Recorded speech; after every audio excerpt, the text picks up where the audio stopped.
Thousands swarmed Vancouver's Science World yesterday in protest of the Enbridge pipeline proposals.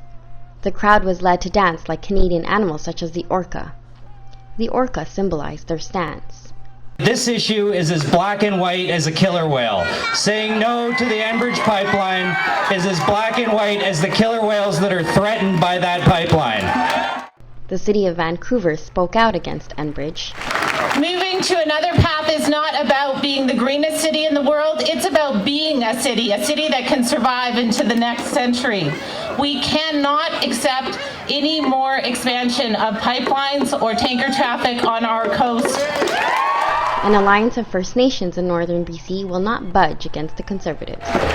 We have 21 Conservative MPs in this province, and if Stephen Harper approves this, those 21 MPs will be in the political fight of their lives, and they're going to lose big time. Ladies and gentlemen, we'll put the run on the last of them in this province if they dare to budge with Northern Gateway.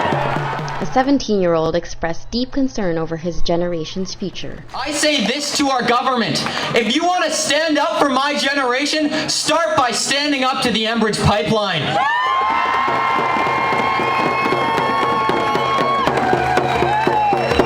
You know why? It's because, it's more than a pipeline. It's a path to tar sands expansion.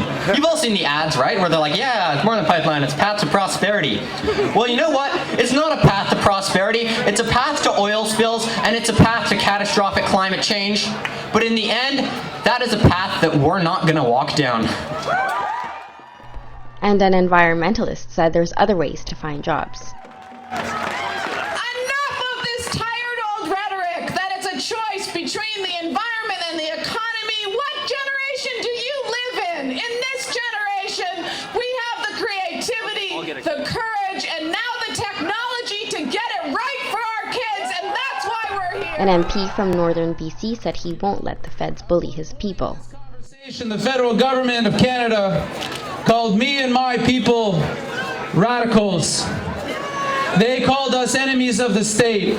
They thought that they could bully us.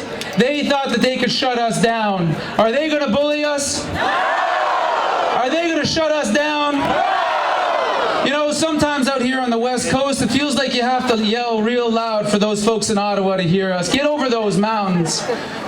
And sometimes they close their ears off to us and say, well, you just happen to be in the way between the tar sands and China. Well, we're more than just in the way. We live here. This is our home and native land. And we will stand and defend that land with our very last breath. Organizers said the protest was one of 130 across Canada, put together by an umbrella group called Defend Our Climate. Crystal Alarcon, Vancouver Observer.